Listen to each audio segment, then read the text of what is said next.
아멘. 오늘 말씀은 시편 2편 6절에서 12절입니다. 제가 봉독하도록 하겠습니다.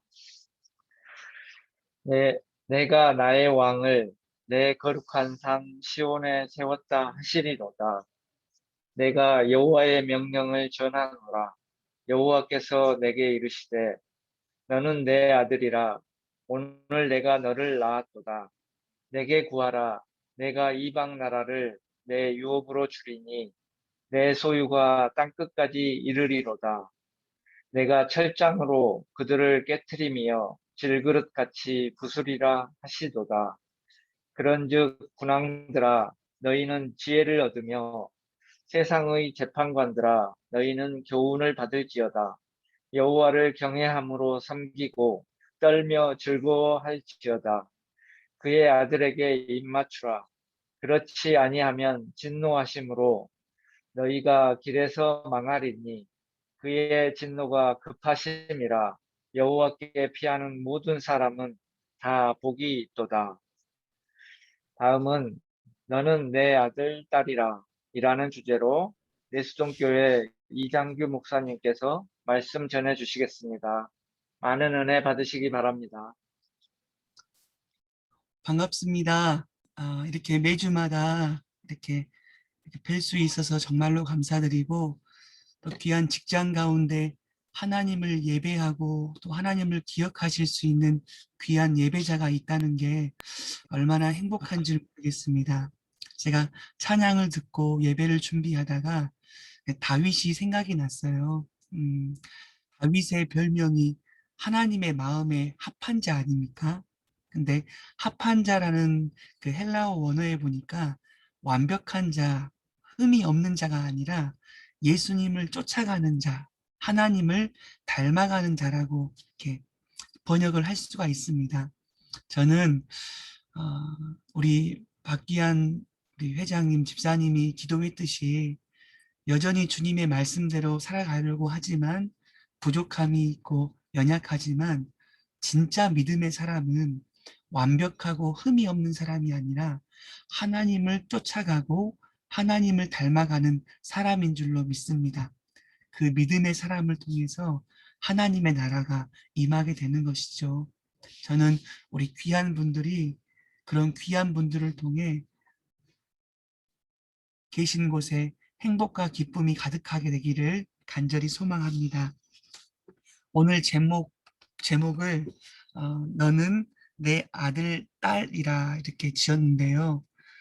제가 하나님의 말씀을 전하고 이렇게 공예배 시간에 기도하는 시간이었는데, 사랑합니다 나의 예수님 이런 찬양이 있잖아요. 그래서 제가 저도 모르게 사랑한다 아들아 내가 너를 잘 아노라, 사랑한다 내 딸아, 딸을 해야 되는데 아들만 제가 반복해서 하다 보니까 집에 가니까 저희 아내가 왜 당신은 아들만 하냐고 되게 기분 나쁜 말로 이야기를 하더라고요. 그래서 혹시나 마음 상하실 분이 계실까 봐 아들, 딸이라고 이렇게 제목을 잡아봤습니다.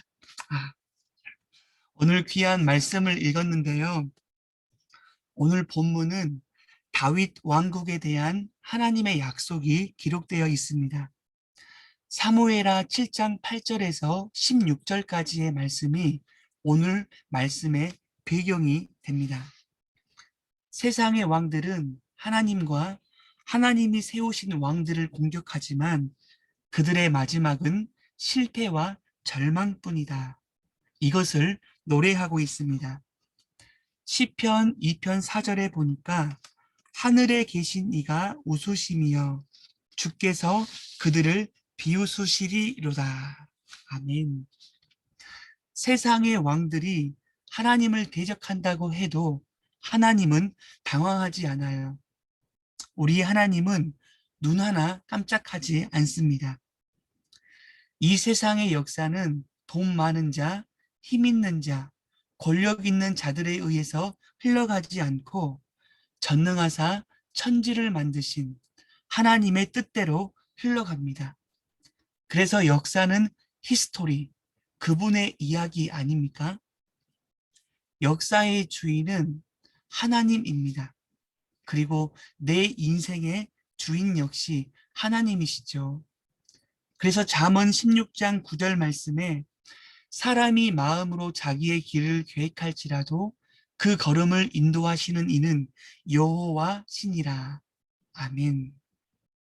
인생의 주어가 내가 아니라 하나님이심을 말씀으로 선포하고 있습니다. 우리는 이렇게 고백했으면 좋겠어요. 우리 하나님께서는 내 때가 아닌 하나님의 때에, 내 시간이 아닌 하나님의 시간에, 내 방법이 아닌 하나님의 방법대로 인류의 역사와 내 인생을 가장 선하게 인도하여 주실 줄로 믿습니다. 이 고백의 선포를 우리 하나님은 너무나 중요하고 감사하게 받으신다는 말씀입니다. 인생의 주어는 바로 하나님입니다. 그리고 하나님은 하나님 백성을 공격하는 나쁜 사람들에게 선포합니다. 우리 6절 말씀이요. 내가 나의 왕을 내 거룩한 산 시온에 세웠다 하시리로다. 아멘. 오늘 본문에 기록된 나의 왕은 히브리어 원어로 말르키입니다. 말르키는 내가 섬기는 왕이 아니라 내가 선택했고 내가 계획했고 나에게 속한 왕이다. 뭘 의미할까요? 내가 세운 왕, 내가 선택한 왕, 나에게 속한 왕을 내 거룩한 산 시온, 예루살렘에 세웠다. 하나님이 세웠음을 이 시간 말씀하고 있는 거죠. 특별히 하나님이 세우신 왕은 1차적으로 다윗과 다윗의 후손들을 이야기하고 있습니다. 저는 오늘 말씀을 묵상하면서 참 제 마음속에 감동이 되었어요. 이스라엘 왕은 한 나라를 책임져야 되는 제사장, 책임지는 역할 아닙니까?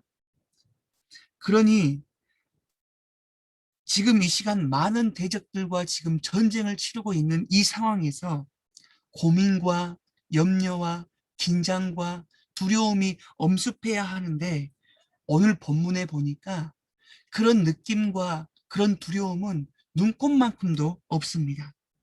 도리어 하나님은 철장을 통해서 모든 만국을 깨부실 것이다라고 확신에 찬 승리를 선포하고 있습니다. 이러한 확신은 어디서부터 시작될 걸까요?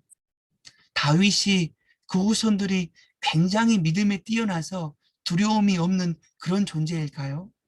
아닙니다. 절대로 아니에요. 미국의 심리학자인 존 햄스테드 박사님이 인간은 하루에 5만 가지의 생각을 한다고 해요. 그런데 놀라운 것은 5만 가지의 생각 중에 75%, 37,500가지를 가지가 부정적인 생각이래요. 그러니까 우리는 가만히 있으면 자그마한 문제 가지고 불평을 토로할 수밖에 없는 연약한 존재. 100가지가 좋은 일이 있더라도 한 가지만 내 마음에 어려움이 있으면 모든 은혜를 쏟아버릴 수밖에 없는 연약한 사람이라는 거죠. 이 세상에는 완벽한 사람, 믿음의 사람, 두려움이 없는 사람은 존재하지 않습니다. 그런데 놀라운 것이요. 이 확신의 근거는 바로 나는 하나님의 아들이라. 너는 내 아들이라. 이 찬양을 우리가 불렀는데 나는 하나님의 아들입니다. 이 견고한 신분 의식에서 두려움이 떠나가는 놀라운 은혜를 경험하게 되었다는 사실이죠. 우리 시편 2편 7절 말씀을 우리 한번 각자 계시는가요? 마음으로 한 마음으로 고백했으면 좋겠습니다. 내가 여호와의 명령을 전하노라. 여호와께서 내게 이르시되 너는 내 아들이라. 오늘날 내가 너를 낳았도다. 아멘. 여호와께서 내게 이르시되 너는 내 아들이라. 오늘날 내가 너를 낳았도다. 아멘입니다. 하나님이 세우신 왕이 하나님 앞에 믿음으로 선포하시는 말씀을 들어보세요. 여호와께서 내게 이르시되 너는 내 아들이라. 정말로 멋진 고백 아닌가요? 특별히 시편에 보면은 여호와라는 하나님의 또 다른 이름이 계속 등장하는데요. 여호와는 하나님의 또 다른 이름으로서 하나님께서는 한 번 택한 하나님의 백성들을 절대로 포기하지 않고 끝까지 지키시고 끝까지 인도하신다. 이런 신실하신 하나님을 고백할 때 여호와라고 고백합니다. 우리를 향한 하나님의 사랑은 변함이 없으신 거죠. 내가 연약할수록 세상 사람들에게 나의 연약함을 보이면 나를 무시하기 딱 좋죠. 그렇지만 내가 연약할수록 더욱 기위 여기시는 신실하신 하나님 여호와가 너는 내 아들이라고 고백하고 있습니다. 전능하사 천지를 만드신 하나님이 바로 옆집 삼촌, 옆집 아저씨가 아니라 내 아버지이심을 말씀하고 있는 거예요. 참 마음이 감동이 되고 확신이 되고 우리의 모든 두려움이 떠나가지 않습니까? 제가 이래봬도 초등학교 때 태권도를 조금 해서 선수 생활을 조금 했었거든요. 그러면서 제가 전학을 가서 학교 생활을 하고 있는데 체육관에서 그 초등학교 싸움 1등인 아이랑 이렇게 놀다가 이렇게 싸움이 붙었어요. 그래서 그 아이는 레슬링을 하는 친구였고 저는 태권도를 하는 사람이었는데 거의 1시간 넘게 이렇게 싸운 것 같아요. 근데 제가 소심한 제가 어찌나 이 당당하게 싸움을 했던지 이게 서로 지치면서 싸움을 그만하게 됐는데 제가 굉장히 소심하거든요. 근데 왜 당당하게 싸움을 할 수 있는가 봤더니 그 옆에는 싸움을 굉장히 잘하는 태권도 선수인 저희 형이 있었거든요. 우리 형이 옆에 있는 것만으로도 당당하게 싸움을 하게 되자 밀리지 않고 제가 거의 이겼거든요. 그래서 다음날 학교에 소문이 났어요. 전학 온 아이가 싸움 1등의 아이랑 싸웠는데 거의 비등비등 하더라. 그래서 제가 순식간에 싸움 전교 3등으로 올라갔거든요. 제가 어떤 말씀을 드리고 싶냐면 든든하게 믿는 형이 옆에 있는 것만으로 해도 삶의 질이 달라지는데 하물며 이 시간을 구별하여서 하나님 앞에 간절히 기도하고 예배하고 하나님을 기억하는 우리 사랑하는 모든 식구들, 전능하신 하나님이 나의 아버지이심을 고백하는 우리 귀한 분들에게 어떤 열매가 일어나게 될까 제 가슴이 벅차오르는 거예요. 너무나 감사한 거죠. 나는 하나님의 아들입니다. 딸입니다. 여호와가 말씀하셨습니다. 이 확고한 신분 의식이 있는 사람은 일희일비하지 않습니다. 환경에 따라 지배를 당하지 않는 거죠. 그래서 성경에 보면 우리의 인생을 광야라고 표현합니다. 사막. 광야는 어떤 특징이 있죠? 첫 번째, 광야는 길이 없습니다. 두 번째, 광야는 예측할 수 없어요. 세 번째, 광야는 외로운 것입니다. 딱 우리의 인생 아닙니까? 우리 인생 가운데 어떤 일이 일어날지 몰라 바둥바둥거리며 염려하는, 걱정하는 인생 가운데 살아가지만 나는 하나님의 아들입니다, 딸입니다 라고 고백하는 자에게는 어떤 상황에서도 감사를 결정하고 선포할 수 있다는 거예요. 그래서 저는 오늘 말씀을 묵상하다가 찬송가 373장 고요한 바다 이 찬양 아시죠? 고요한 바다로 저 천국 향할 때 주 내게 순풍 주시니 순한 바람을 주시니 참 감사합니다. 우리 인생에 기쁜 일을 허락하셨을 때 그 기쁜 일을 주신 하나님 앞에 감사와 찬양을 하는 거죠. 그리고 2절이요. 큰 물결 일어나 나 쉬지 못하나. 고통스러운 거죠. 풍랑이 일어나서 이리저리 쉬지도 못하는 그런 상황이지만 이 풍랑으로 인하여 더 빨리 갑니다. 이 놀라운 고백은 하나님을 아버지라 고백할 수밖에 없는 그 믿음의 고백을 하는 사람만이 할 수 있는 놀라운 고백인 줄로 믿습니다. 우리의 인생은 알고 가는 것이 아니라 믿고 가는 거예요. 전능하신 하나님 아버지를 믿고 한 걸음 한 걸음 걸어 나가는 거예요. 하나님을 기쁘시게 하는 삶을 살아가게 되는 것입니다. 광야와 같은 우리의 인생길 가운데 전쟁 같은 일들이 벌어질 때 여호와 하나님을 묵상하는 저와 여러분들 되기를 간절히 소망합니다. 나를 위하여 나를 자녀 삼아 주신 이유와 근거는 바로 하나님의 은혜 때문입니다. 자격 없는 나에게 값없이 주시는 하나님의 선물이.